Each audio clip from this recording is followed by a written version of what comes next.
Hello tout le monde, bienvenue dans cette troisième vidéo consacrée du coup aux nouveautés apportées par Laravel 11.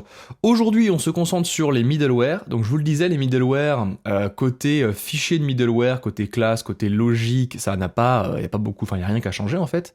Par contre du côté de l'utilisation des middleware globaux et des middleware côté contrôleur, là il y a du changement et du coup on va se concentrer là-dessus aujourd'hui.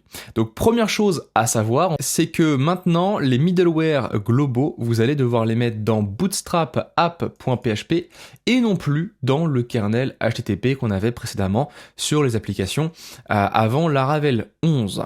Donc pour pouvoir faire quelques tests, on va venir se créer un petit middleware qui va servir pas à grand chose, juste pour les tests. Donc je vous invite à créer un middleware comme vous le faites habituellement. Donc vous faites un petit PHP artisan make middleware. Donc on l'a vu dans la vidéo précédente, maintenant on peut ne plus mettre aucun argument aux commandes make et derrière on va avoir des prompts qui vont nous demander ce qu'on souhaite créer, les noms des entités, ce genre de choses. Ici moi je vais l'indiquer à l'ancienne. Donc je vais l'appeler useless parce que ce sera vraiment un middleware totalement inutile. Donc je viens créer useless, on me dit qu'il a été créé, donc ça pas beaucoup de changements par rapport à une application Laravel 10. Donc là vous voyez j'ai bel et bien mon middleware useless qui a été créé, j'ai la méthode handle qui est juste ici et donc par défaut ça fait pas grand chose, ça passe juste à la suite de l'exécution, donc du coup ça ne bloque rien. Pour nos tests, nous on va faire un truc tout simple, on va faire un abort et on va mettre je sais pas par exemple une 401. Peu importe. Donc là, pour l'instant, par défaut, on est bien d'accord. Si je viens actualiser ma page d'accueil, du coup, il n'y a rien de nouveau. Donc là, ce que je vais vouloir faire, ça va être venir utiliser ce middleware useless de façon globale pour qu'il soit appliqué à toutes les routes de mon application. Donc je vous le disais, maintenant ça va se passer dans le fichier app.php, donc dans le dossier Bootstrap. Vous avez ici une méthode with middleware qui a donc une callback en argument qui a du coup un paramètre du coup une instance de la classe middleware et donc c'est cette instance qu'on va venir utiliser ici à l'intérieur de la fonction pour venir du coup indiquer quels sont les middleware globaux, quel middleware je veux appliquer à tel ou tel groupe, etc., etc. Donc, première chose qu'on va venir faire, ça va être ajouter à la stack de middleware par défaut, appliqué du coup sur toutes mes routes, et bien du coup, mon nouveau middleware. Donc pour ce faire, vous utilisez votre objet middleware, que vous avez du coup récupéré en paramètres, et vous allez utiliser la méthode append. Donc append, ça vient ajouter à la fin de la pile de middleware déjà présent, et bien du coup le middleware que vous allez indiquer.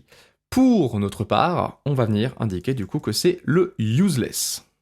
Donc vous indiquez useless. Voilà, on récupère le nom complet de la classe. Vous enregistrez. Et donc là, si je reviens maintenant sur mon application et que je viens actualiser, vous allez pouvoir voir devant vos yeux absolument ébahis une nouvelle fois l'erreur 401 du coup de la méthode handle de mon middleware. Donc preuve que mon middleware a bel et bien été appliqué à l'ensemble de mes routes. Donc là, c'est impeccable, on a bel et bien ajouté ce middleware à l'ensemble des middleware déjà présents par défaut sur mon application. Si jamais vous souhaitez ajouter un middleware comme je l'ai fait là, mais un groupe spécifique de middleware, donc vous savez, enfin vous le savez peut-être pas d'ailleurs, mais par défaut, une application Laravel, elle a deux groupes, le groupe web, donc pour toutes les routes qui sont dans web.php, et le groupe API pour du coup toutes les routes qui sont dans api.php. Et donc du coup, par fois, vous allez vouloir simplement ajouter un middleware à un groupe plutôt qu'aux deux directement, comme c'est le cas ici avec la méthode append. Pour ce faire, vous allez pouvoir simplement utiliser en nom de méthode le nom du groupe en question, donc soit web, soit API. Et donc derrière, on vous dit ici, vous voyez que le premier argument, ça va être pour un paramètre append. Donc soit vous laissez ça comme ça par défaut, soit vous indiquez avec un argument nommé directement ici append : et donc le nom du middleware que vous souhaitez ajouter à la stack pour le groupe web. Si je fais ça ici, je vais avoir toujours le même résultat, impeccable. Par contre, si j'indique que je veux appliquer seulement ce middleware au groupe API, donc auquel n'appartient pas ma route, à laquelle ici j'accède depuis mon navigateur puisqu'elle est dans web.php, et bien du coup là je récupère bel et bien ma page d'accueil. Donc tout ce qui est gestion de groupe, parce que là vous voyez on a 2 groupes par défaut, on pourrait en créer de nouveaux, en modifier, venir complètement remplacer toute la stack de middleware pour chaque groupe ou autre. Donc tout ce qui est gestion de groupe, c'est parfaitement documenté dans la doc officielle de Laravel. Je vous mettrai le lien du coup en description de la vidéo si jamais ça vous intéresse. Ici on voit un petit peu les grandes lignes et tout ce qui va intéresser vos personnes dans 90% des cas. Et sinon pour tout ce qui reste, pour vraiment avoir une liste exhaustive, je vous mets le lien vers la documentation, qui est passionnante et très bien faite. Donc là, si je reviens sur le groupe web, c'est plus pratique, parce que du coup, ici, on voit directement le résultat sur la page d'accueil, la page de bienvenue qu'on a par défaut sur Laravel. Donc là, je récupère bel et bien une 401, pas de souci.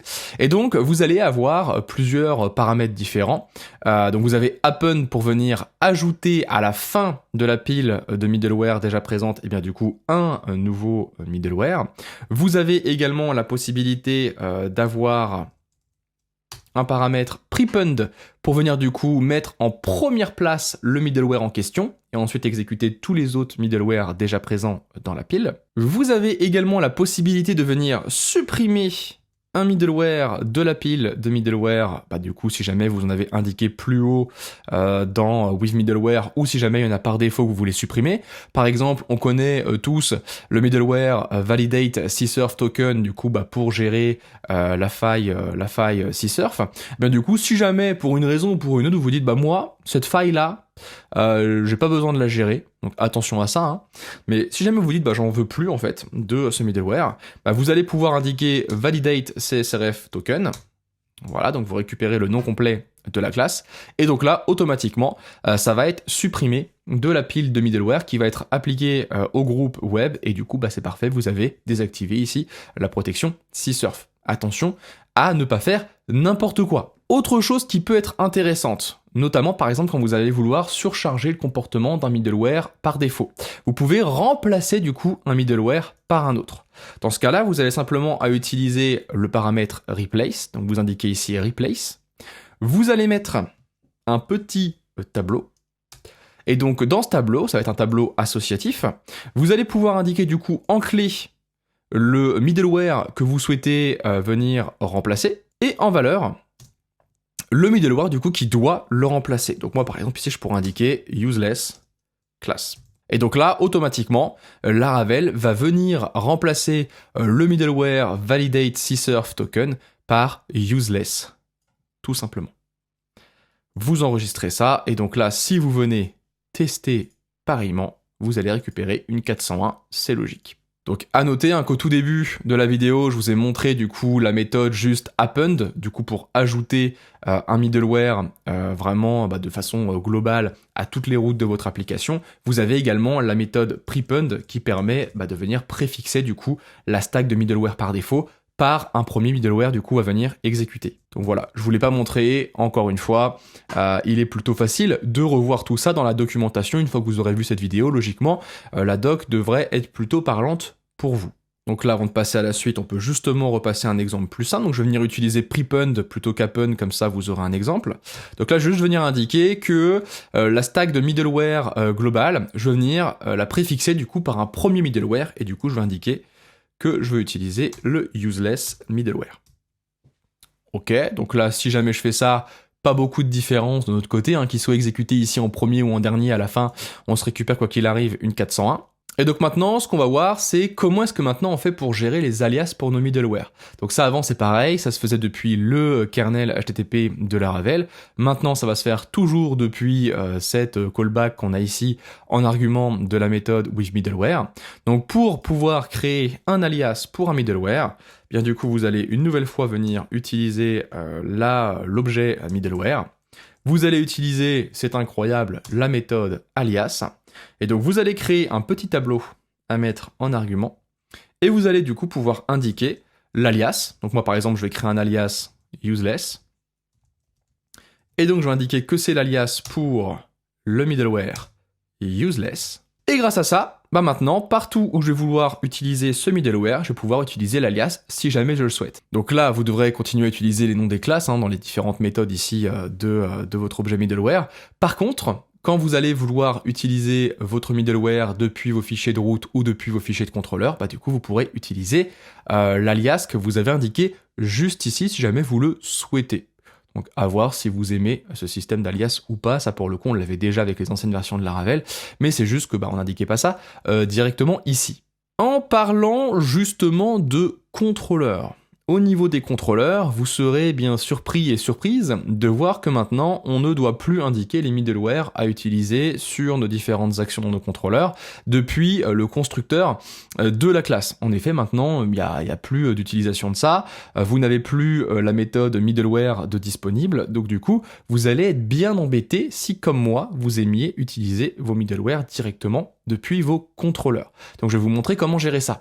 Côté route, ça n'a pas changé, donc du coup on va pas en reparler, hein. Ça c'est comme sur les précédentes versions de Laravel, donc là pour le coup je vous invite à regarder ma formation sur Laravel 10, qui est donc également sur YouTube, hein. Il y a plus de 30 et quelques vidéos à regarder, 38 je crois, pour genre 13 ou 14 heures de formation, donc n'hésitez pas à regarder ces vidéos si jamais ça vous intéresse.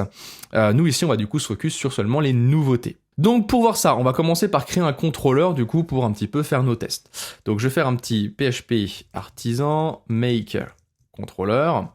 On va l'appeler foo contrôleur. Voilà, donc on crée vraiment un contrôleur tout simple, vide.